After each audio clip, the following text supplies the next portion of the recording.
Assalamualaikum warahmatullahi wabarakatuh. Alhamdulillah, kita ketemu lagi dengan channel kisah kita. Sebuah channel yang banyak memuat konten tentang kisah dan hikmah. Channel yang menyajikan sebuah kisah dan berharap kita semua bisa mengambil hikmah dari kisah tersebut dan menjadikan pelajaran dalam kehidupan ini. Dan kali ini kami akan menyajikan kisah sahabat Nabi yang bernama Utsman bin Affan, salah satu sahabat Nabi yang terkenal dengan kedermawannya. Mari kita simak kisahnya.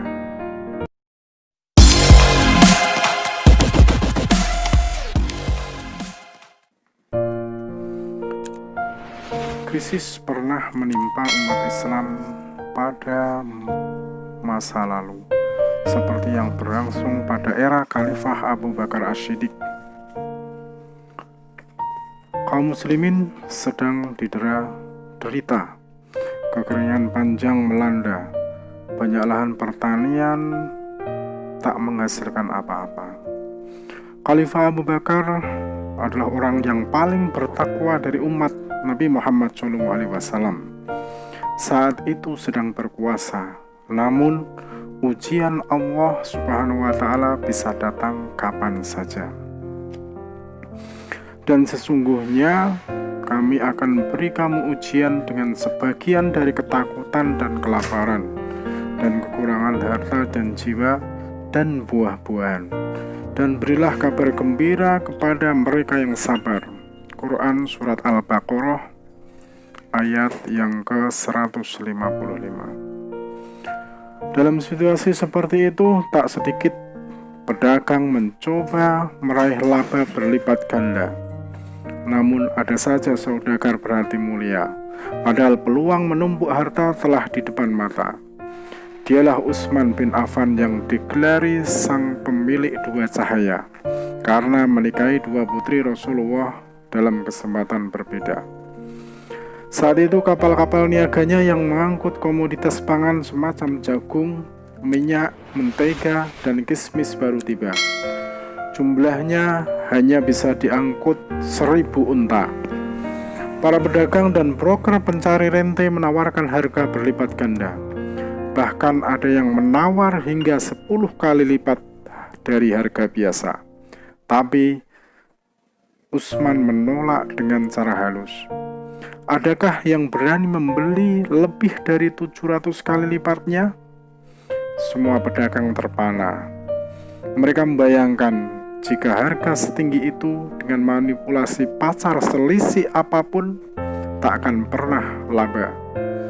Bila demikian, semua ini kujual kepada Allah, sambung Utsman, seraya membagi-bagikan dagangannya kepada kaum miskin begitu saja.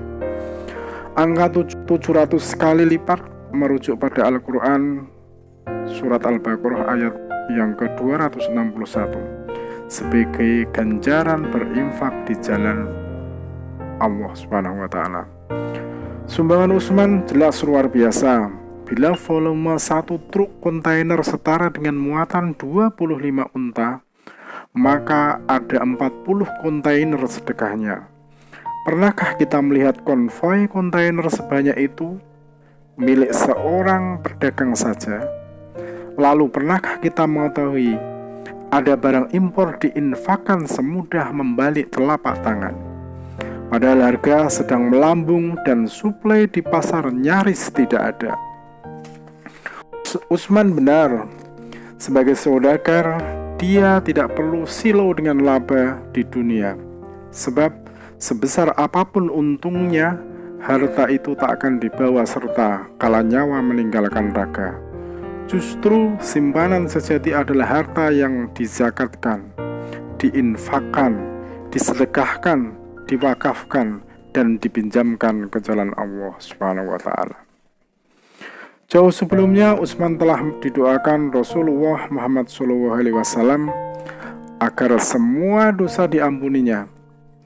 Utsman pun dijamin masuk surga, itu karena dia membiayai puluhan ribu serdadu perang Tabuk yang melawan Romawi, baik pangan, minuman, kendaraan maupun senjatanya.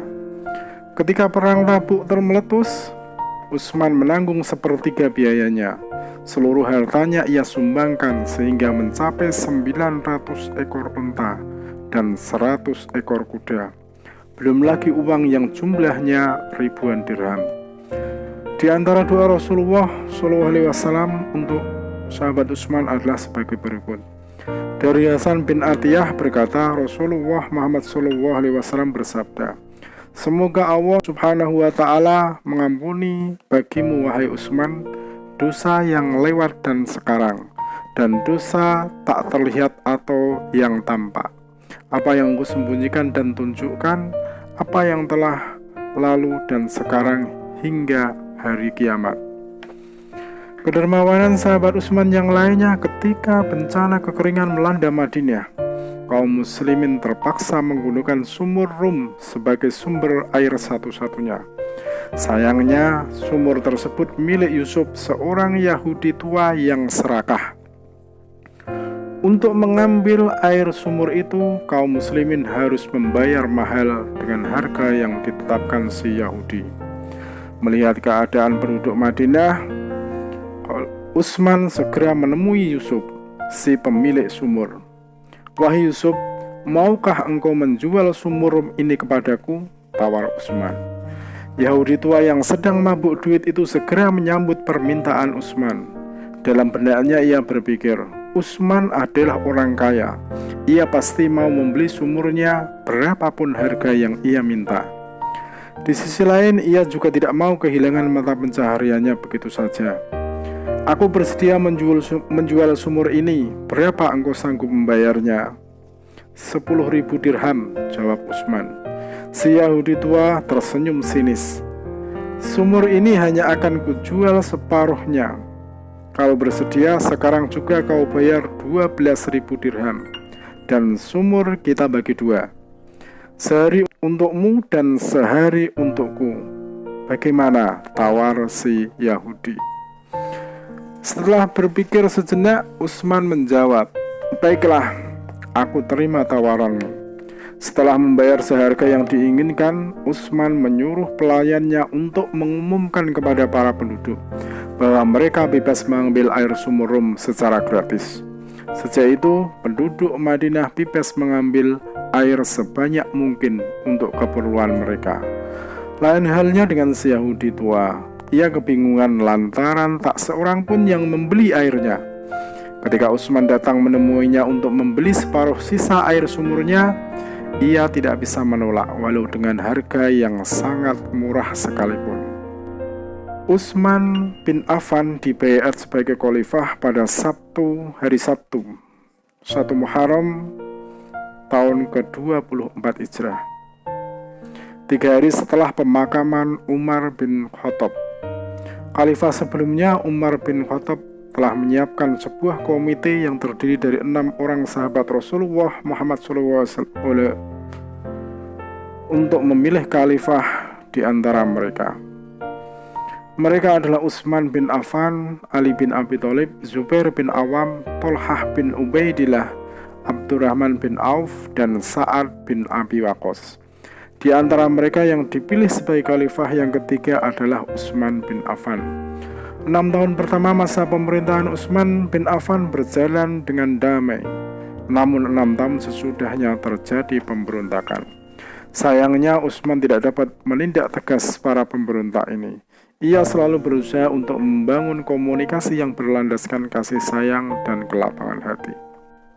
Tatkala pemberontak memaksanya melepaskan jabatan khalifah, ia menolak dengan mengutip perkataan Rasulullah Muhammad SAW.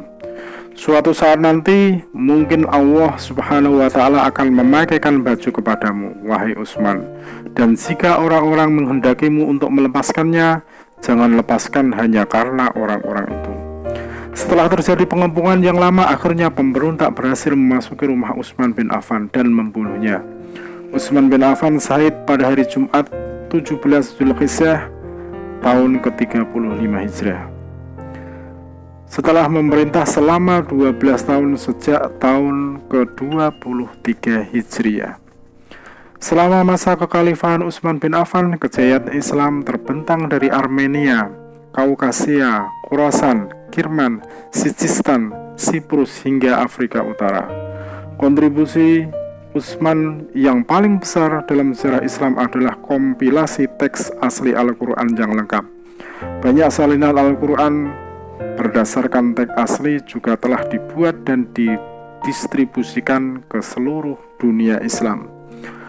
Dalam mengerjakan proyek besar ini, Khalifah Utsman bin Affan dibantu banyak mendapatkan masukan dari Zaid bin Sabit, Abdullah bin Zubair, Said bin Al-As, dan Abdurrahman bin Al-Haris. Utsman juga berhasil membentuk administrasi kekhalifahan yang terpusat dan memantapkan penerbitan Al-Quran yang resmi.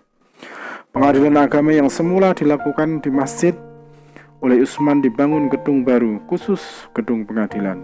Ia juga yang mengadakan perluasan Masjid Nabawi dan Masjidil Haram, serta membentuk armada laut Islam yang pertama. Ketika terjadi perang Zatu Sawari, perang tiang kapal yang dipimpin Muawiyah bin Abi Sufyan pada tahun ke-31 Hijriah. Demikian tadi kisah tentang kedermawanan Khalifah Utsman bin Affan. Mudah-mudahan kita bisa memetik setiap kisah menjadi hikmah dalam kehidupan kita semua. Terima kasih. Mudah-mudahan ada manfaatnya. Assalamualaikum warahmatullahi wabarakatuh.